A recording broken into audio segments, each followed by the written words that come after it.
Doctor Mohammad ইউনূসকে অন্তর্বর্তীকালীন সরকারের প্রধান উপদেষ্টা হওয়ার ব্যাপারে প্রথম যোগাযোগ করেছিলেন শিবির নেতা আবু সাদিক কায়েম এবং সেটা ৩রা আগস্ট। আসসালামু আলাইকুম। জুলাই আন্দোলনে জামাত শিবিরের অবদান নিয়ে অবাক করা তথ্য দিয়েছেন এক বোন। একটি মেয়ে তিনি খুব সুন্দর করে জুলাই আন্দোলনের শুরু থেকে শেষ পর্যন্ত যা যা ঘটেছে সেগুলো তিনি বর্ণনা করেছেন এবং সেখানে জামাত ইসলাম এবং ইসলামী ছাত্র শিবিরের অবদান কতটা তিনি তুলে ধরেছেন আমরা দেখব। সম্পূর্ণ তার মুখ থেকে শুনে আসবো। ২০২৪ সালের গণ অভ্যুত্থানে নেতৃত্বের ভূমিকায় থাকার পরেও এখনো বাংলাদেশের রাজনীতিতে ছাত্র শিবিরের পরিচয় গ্রহণযোগ্য হয়ে ওঠেনি এবং শিবির নেতাকর্মীরা যাকে দীর্ঘদিন ধরে বাংলাদেশে চলমান ট্যাগিং এর রাজনীতি বলছেন তা যে এখনো বন্ধ হয়নি, ২০২৪-এও এর যে অবসান ঘটেনি তা ক্রমেই স্পষ্ট হয়ে উঠছে।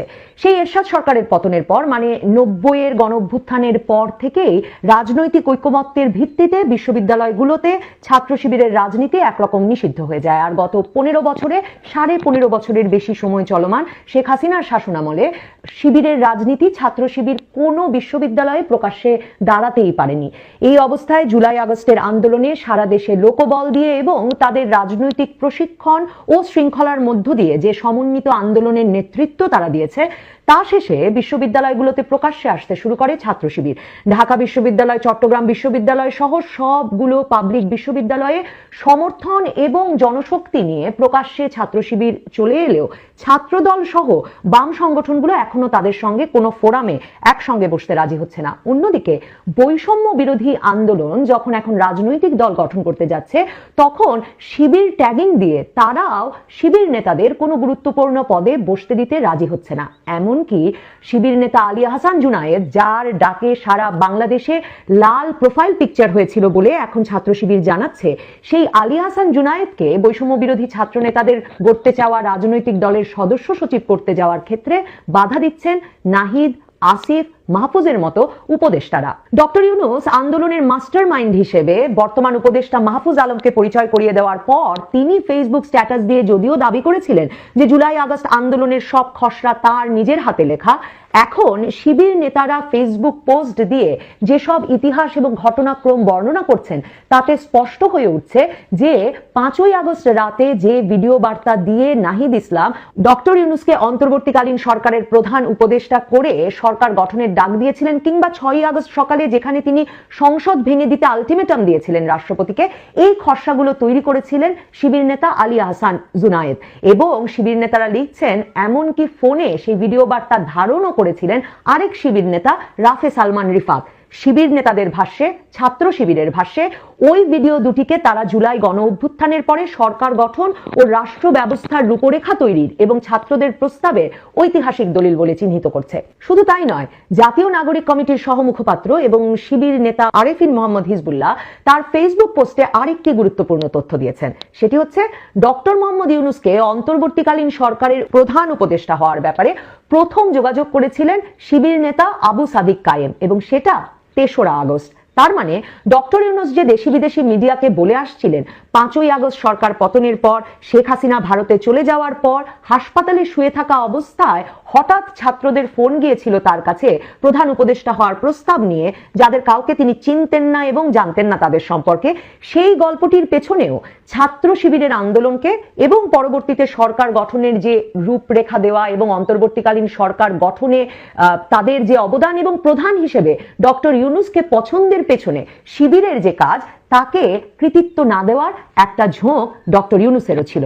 শিবিরের নেতাকর্মীরা আসলে বহু বছর ধরে, বলতে গেলে বহু দশক ধরে অভ্যস্ত পেছন থেকে বা আড়াল থেকে কাজ করায়। যেই আবু সাদিক কায়েম ডক্টর মোহাম্মদ ইউনূসকে প্রধান উপদেষ্টা হবার প্রস্তাব নিয়ে ৩রা আগস্ট তার সঙ্গে যোগাযোগ করেছিলেন বলে শিবির নেতারা এখন জানাচ্ছেন, সেই আবু সাদিক কায়েম ঢাকা বিশ্ববিদ্যালয়ে ছাত্র শিবির আগস্টে হাসিনা সরকার পতনের পর বেরিয়ে আসার পর সেপ্টেম্বরে এসে প্রকাশ্যে নিজের পরিচয় দেন ছাত্র শিবির সভাপতি হিসেবে। আবু সাদিক কায়েম প্রকাশ্যে এসে বলেন যে তিনি সবসময়ই তার পুরো বিশ্ববিদ্যালয় জীবন ধরেই বিশ্ববিদ্যালয়ের ভেতরে ছাত্র শিবিরের সাংগঠনিক কার্যক্রম চালিয়ে গিয়েছেন এবং বাংলাদেশের বিশ্ববিদ্যালয়গুলোতে সবসময়ই অপ্রকাশ্যে ছাত্র শিবিরের সাংগঠনিক কার্যক্রম চলমান ছিল। খাগড়াছড়ির ছেলে সাদিক কায়েম পার্বত্য চট্টগ্রাম ছাত্র সংসদের সাবেক সভাপতি এবং হিল সোসাইটির প্রতিষ্ঠাতা, আর স্কুল জীবন থেকেই তিনি ছাত্র শিবিরের রাজনীতির সঙ্গে যুক্ত। শুধু সাদিক কায়েমের পরিচয়টুকু জানলেই বোঝা যায় বাংলাদেশের দুর্গমতম অঞ্চলেও একেবারে তৃণমূলের রাজনীতিতে স্কুল পর্যায় পর্যন্ত রাজনৈতিক শক্তি রয়েছে জামায়াত ইসলামী বা ছাত্র শিবিরের। নাহিদ ইসলাম, আসিফ মাহমুদ, মাহফুজ আলম এই তিনজন উপদেষ্টা হয়ে যাওয়ার পর থেকে মনে হচ্ছিল যে এরাই বোধহয় প্রধানতম সমন্বয়কারী। তারা বলছিলেন যে সারা দেশেই তাদের সমন্বয়কারী ছিলেন এবং এটি একটি দেশব্যাপী আন্দোলনে পরিণত হয়েছিল। কিন্তু আমাদের মনে হচ্ছিল যে উপদেষ্টা হিসেবে তারা যেহেতু নির্বাচিত হয়েছেন, হয়তো তারাই প্রধানতম উপদেষ্টা। অন্যদিকে ডক্টর ইউনূস যখন তার বন্ধু ক্লিন্টনের সামনে বিশ্ব দরবারে পরিচয় করিয়ে দিলেন মাহফুজ আলমকে মাস্টার মাইন্ড হিসেবে, তখন থেকে আমি ধারণা করি আমার মতো যারা রাজনীতি পর্যবেক্ষণ করেন তারা ক্রমাগতভাবেই ভাবছিলেন যে মেটিকুলাস ডিজাইনে যে পরিচালিত হয়েছে যে সরকার উৎখাতের আন্দোলন, যা বলছেন ডক্টর ইউনূস, সেই আন্দোলনটি পরিচালনা করবার মতো রাজনৈতিক শক্তির উৎস কি ছিল মাহফুজ আলম, নাহিদ ইসলাম বা আসিফ মাহমুদের। এই যে জুলাই আন্দোলনে সারা দেশের সকল বিশ্ববিদ্যালয়গুলোর ছাত্রছাত্রীরা ঐক্যবদ্ধভাবে বিরাট সংখ্যায় একই সময়ে বেরিয়ে এলো। যাত্রাবাড়ির ঢাকা চট্টগ্রাম মহাসড়ক থেকে সারা দেশের সবগুলো মহাসড়ক, মাদ্রাসা ছাত্ররা বিপুল সংখ্যায় বেরিয়ে এসে 18ই জুলাই থেকে পুলিশি অ্যাকশন, গুলি, কারফিউ সব উপেক্ষা করে লাগাতার দখলে রাখলো। এত বিপুল সংখ্যায় তারা নেমে এলো যে মহাসড়কগুলো থেকে গুলি, মৃত্যু, লাশ কোনো কিছুর মুখে তাদের তুলতে পারেনি হাসিনা সরকার। সারা দেশের স্কুল কলেজের ছেলেমেয়েরা, বেসরকারি বিশ্ববিদ্যালয়ের ছেলেমেয়েরা রাস্তায় নেমে এলো। ইন্টারনেট বন্ধ করে দেওয়ার পরেও তাদের মধ্যে বার্তা আদান প্রদান চলতে থাকলো। পুলিশের গুলি চলল, তার মধ্যেও একদল বুক পেতে দাঁড়ালো গুলির মুখে। এটি সম্ভব সংগঠিত রাজনৈতিক শক্তি ছাড়া? অথচ মাহফুজ এবং নাহিদেরা কিছু পাঠচক্র, দেয়াল পত্রিকা, সাহিত্য পত্রিকা বের করা ছাড়া তাদের অতীত রাজনৈতিক অভিজ্ঞতা হিসেবে কোনো উদাহরণ দিতে পারল না 5ই আগস্ট পরবর্তী তাদের দেওয়া পত্রপত্রিকার সাক্ষাৎকারগুলোতে।